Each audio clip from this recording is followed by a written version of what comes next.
Hello दोस्तों, मैं Amit Sharma, electrical and instrumentation engineer in cement plant. आज की इस वीडियो में हम बात करेंगे एमसीसीबी के बारे में।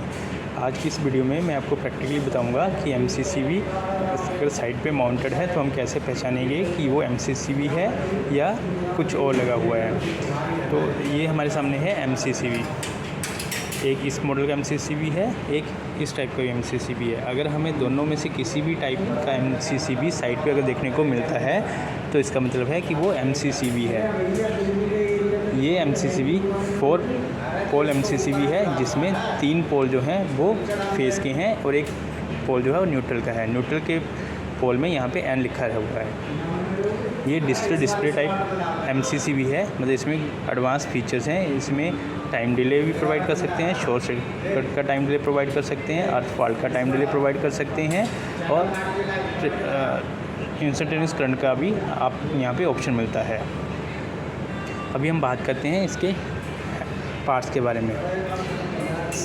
एमसीसीबी में हैंडल रहता है, ये रोटरी टाइप हैंडल है, जिसकी हेल्प से हम एमसीसीबी के इनपुट आउटपुट कॉन्टैक्ट्स को मेक ब्रेक करते हैं। या इस टाइप के एमसीसीबी में लीवर रहता है, जिससे हम एमसीसीबी को ऑन और ऑफ करते हैं। एमसीसीबी में 3 इनपुट टर्मिनल्स, टॉप साइड में इनपुट टर्मिनल्स रहते हैं जैसे कि यहाँ पे हैं, और बॉटम साइड में हमारे आउटपुट टर्मिनल्स होते हैं। एमसीसीबी के ऊपर में 3 तरह की इंडिकेशंस रहती है, ऑफ की, ऑन की, ट्रिप की, और पुश बटन रहता है रेड कलर में, जिसकी हेल्प से हम एमसीसीबी को, अगर मेरा एमसीसीबी ऑन कंडीशन में है, उसको प्रेस करेंगे तो हम इसको प्रेस करके ट्रिप कर सकते हैं, जिससे हम ये चेक कर सकते हैं कि हमारा एमसीसीबी काम कर रहा है या नहीं कर रहा है। अब सबसे पहले हम बात करते हैं इसके एमसीसीबी के मेक के बारे में। ये एमसीसीबी श्नाइडर मेक कंपनी का है। ईजी पैक CVS 160N इसका मॉडल नंबर है। UI 69 वोल्ट, मतलब इस एमसीसीबी की rated insulation voltage level 690 volt तक ये एमसीसीबी हमें इंसुलेशन प्रोवाइड करता है। मतलब एक कंडक्टर के बीच में उससे दूसरे कंडक्टर के बीच में अगर 690 वोल्ट तक अगर हम सप्लाई देते हैं तब ये हमें इंसुलेशन प्रोवाइड करेगा। U इम्पल्स 8 kV, मतलब अगर 8 kV तक की वोल्टेज किसी कारण से सर जाता है तब भी ये एमसीसीबी हमारा वर्किंग करेगा। इसके इंटरनल कंपोनेंट्स इस लेवल तक की वोल्टेज को हैंडल कर सकते हैं, मतलब बिना डैमेज किए हुए भी ये एमसीसीबी हमारा 8 kV की इम्पल्स वोल्टेज को हैंडल कर सकता है। UE मतलब ऑपरेशन वोल्टेज लेवल, जैसे यहाँ 220, 240 लिखा हुआ है, और 380 और 450, मतलब ऑपरेशन वोल्टेज लेवल हम इसको 220 वोल्ट सप्लाई के लिए और 415 वोल्ट की सप्लाई के लिए यूज़ कर सकते हैं। ICU किलो एम्पेयर, मतलब इस एमसीसीबी की जो ब्रेकिंग कैपेसिटी है, करंट शॉर्ट सर्किट कंडीशन में करंट हैंडलिंग कैपेसिटी जो है वो 90 किलो एम्पेयर की है। अगर हम इसमें सप्लाई ऑपरेशन वोल्टेज 220 वोल्ट देंगे, अगर वही हमारी वोल्टेज 380 से 415 वोल्ट होगी, तो इसकी जो ICU कैपेसिटी है वो 50 किलो एम्पेयर हो जाएगी। मतलब जैसे जैसे वोल्टेज लेवल बढ़ेगा तो इसकी शॉर्ट सर्किट ब्रेकिंग कैपेसिटी की रेंज जो है वो कम होती जाती है।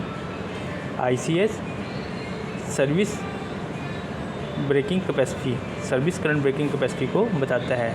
ICS ICU का परसेंटेज रहता है, किसी में ये 75 भी रहता है, लेकिन इस केस में यहाँ पे 220 पे 90% है, 380 पे 50% है। मतलब अगर किसी कारण से शॉर्ट सर्किट हुआ और 50 किलो एम्पेयर का अगर यहाँ तक करंट जाता है तब भी ये हमारे कॉन्टैक्ट्स को बनाए रखेगा, लेकिन जैसे ही करंट इससे अबव गया तो ये ट्रिप कर जाएगा। अब हम बात करते हैं इसके इंस्टेंटेनियस करंट सेटिंग के बारे में और शॉर्ट सर्किट के बारे में और अर्थ फॉल्ट के बारे में। अभी यहाँ पे लिखा हुआ है IR एम्पेयर रेटिंग 63 to 160, मतलब इस एमसीसीबी को हम 63 एम्पेयर से 160 एम्पेयर की सेटिंग के लिए यूज़ कर सकते हैं। मैक्सिमम हम 160 एम्पेयर की करंट के लिए सेट कर सकते हैं और मिनिमम हम 63 एम्पेयर की सेटिंग के लिए इसको यूज़ कर सकते हैं। IG मतलब ग्राउंड फॉल्ट, इसकी जो स्केल है वो 2, 3, 6 और 1 तक है, मतलब 0.2, 0.3, 0.5, 0.6, 0.7, 0.87, मतलब ये इसका परसेंटेज लेवल है कि अगर 160 का 0.2% करंट अगर ग्राउंड में से गया तो ये ग्राउंड फॉल समझ के एमसीसीबी को ट्रिप कर देगा। ऐसे ही टाइम डिले का ऑप्शन भी रहता है, जैसे यहाँ पे IR दिया हुआ है, TR दिया हुआ है, तो हम टाइम डिले डिजिटल डिस्प्ले से सेट कर सकते हैं। ISD और TSCI मतलब शॉर्ट सर्किट टाइम का भी यहाँ पे डिले दे सकते हैं। IG मतलब ग्राउंड फॉल्ट और TG मतलब ग्राउंड फॉल्ट डिले का टाइम। तो ये हमारा डिजिटल डिस्प्ले टाइप MCCB है और इसको हम प्रोग्राम कर सकते हैं। इस तरह का MCCB हमारा नॉर्मल टाइप का MCCB है, जिसमें ऑन, ट्रिप, ऑफ, ट्रिप और ऑन की इंडिकेशन है और लीवर के ऊपर में भी ऑन और ऑफ लिखा रहता है। अगर हम लीवर को ट्रिप करते हैं तो यहाँ पे ऑफ लिखा आएगा और ये श्नाइडर में कंपनी का है। ये इस तरह का MCCB हमारा 3 पोल MCCB है। इसमें 3 इनपुट टर्मिनल जो कि टॉप में है और 3 बॉटम टर्मिनल जो कि आउटपुट के टर्मिनल्स हैं। एक चीज़ और, यहाँ पे 250N लिखा हुआ है। 250N इसके फ्रेम को बताता है। अगर इस साइज़ का 250N का कोई हमारा MCCB है और इसकी जगह अगर हम यूज़ करना चाहते हैं किसी और रेंज के लिए तो भी हम लगा सकते हैं, अगर वो 250N रेंज का है फ्रेम साइज़ का।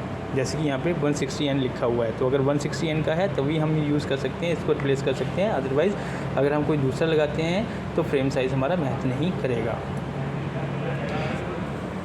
इस MCCB में IR बताया हुआ है जो कि हमारे करंट रेटिंग को बता रहा है। इसकी मैक्सिमम करंट रेटिंग जो है वो 250 एम्पेयर है और इसको हम 200 से 250 तक यूज़ कर सकते हैं। II मतलब इंस्टेंटेनियस करंट बता रहा है, मतलब अगर 250 एम्पेयर का 2500 एम्पेयर करंट इसमें से अगर किसी कारण से शॉर्ट सर्किट कंडीशन में पास होता है तो ये इमीडिएट ट्रिप कर जाएगा। और TM हमारे थर्मल मैग्नेटिक सेंसिंग कॉइल के बारे में बता रहा है। ये ईजी पैक्ट मॉडल है जिसमें कि CBS250N उसका मॉडल का नेम है। ईजी पैक्ट जो है एक मॉडल की स्पेसिफिक डिटेल के बारे में बता रहा है। जैसे ईजी पैक्ट टाइप का मॉडल है, उसमें मॉडल के अंदर में भी आगे में उसका वर्जन है। UI होगी उसकी इंसुलेशन वोल्टेज। UI इम्पल्स हो गया आपका, जो आपकी इम्पल्स वोल्टेज, इसमें से अगर किसी कारण से सर्ज वोल्टेज आती है तो उस लेवल तक ये इंसुलेशन वोल्टेज लेवल प्रोवाइड करता है, इसके कॉन्टैक्ट को डैमेज नहीं होने देगा। UE हो गया ऑपरेशनल वोल्टेज लेवल। जैसे ये 220 टू 240 अगर हम इनपुट वोल्टेज देते हैं तो ये इसका जो short circuit current handling capacity है वो 90 किलो एम्पेयर है और सर्विस ब्रेकिंग कैपेसिटी भी 90 किलो एम्पेयर है। लेकिन अगर वही वोल्टेज लेवल 387 और 415 हो जाता है तो हमारा करंट की जो रेंज है, जो शॉर्ट सर्किट करंट की रेंज है वो 50 हो जाती है और सर्विस करंट ब्रेकिंग कैपेसिटी भी 50 किलो एम्पेयर हो जाती है। IEC का मतलब है इंटरनेशनल इलेक्ट्रोटेक्निकल कमीशन। उसमें 60947-2 ये इसका स्टैंडर्ड है। इंटरनेशनल स्टैंडर्ड के अनुसार अगर 60947-2 और उसमें जो कैटेगरी है वो A टाइप की कैटेगरी में ये MCCB डिज़ाइन किया हुआ है और ये 50 to 60 हर्ट्ज़ के लिए डिज़ाइन किया हुआ है। तो इस वीडियो में हमने ब्रीफली इस MCCB के बारे में जाना। हमने ये जाना कि MCCB के ऊपर में जो नेम डिटेल लिखी रहती है उसको कैसे रीड करते हैं, उनका क्या मीनिंग्स रहता है और कहाँ पे हमें इनपुट कनेक्ट करनी होती है, कहाँ पे हमें आउटपुट कनेक्ट करनी होती है। मैनुअल लीवर का यूज़ किया जाता है अगर हमें MCCB को अगर हम फीडर में यूज़ करते हैं तो अगर हम कंपार्टमेंट को खोल के अगर ऑन ऑफ करना चाहते हैं तो हम मैनुअल लीवर से कर सकते हैं, या जंक्शन बॉक्स में यूज़ कर रहे हैं तो मैनुअल लीवर से कर सकते हैं। और एक सेकंड ऑप्शन रहता है रोटरी टाइप। ये एक रोटरी टाइप है, मतलब इसको हम बिना कंपार्टमेंट को खोले हुए कंपार्टमेंट के डोर से ही हैंडल को ऑपरेट करके MCCB को ऑन ऑफ कर सकते हैं। तो इस वीडियो में हमने MCCB के कंप्लीट डिटेल्स के बारे में जाना। हमने ये भी सीखा कि कैसे हमारे इनपुट आउटपुट टर्मिनल्स को कनेक्ट किया जाता है और कैसे ये हमारे शॉर्ट सर्किट करंट को हैंडल करता है और कैसे ये हमारा टाइम डिले को हम इसमें ऐड कर सकते हैं। उम्मीद करता हूँ कि आपको ये मेरी वीडियो पसंद आएगी। अगर इस वीडियो के बारे में कुछ भी आपको अगर डाउट्स है या इसमें कुछ इम्प्रूवमेंट के बारे में आप कुछ बताना चाहते हैं तो कमेंट बॉक्स में ज़रूर बताइएगा। नेक्स्ट वीडियो में फिर मिलेंगे किसी नए टॉपिक के साथ में। धन्यवाद।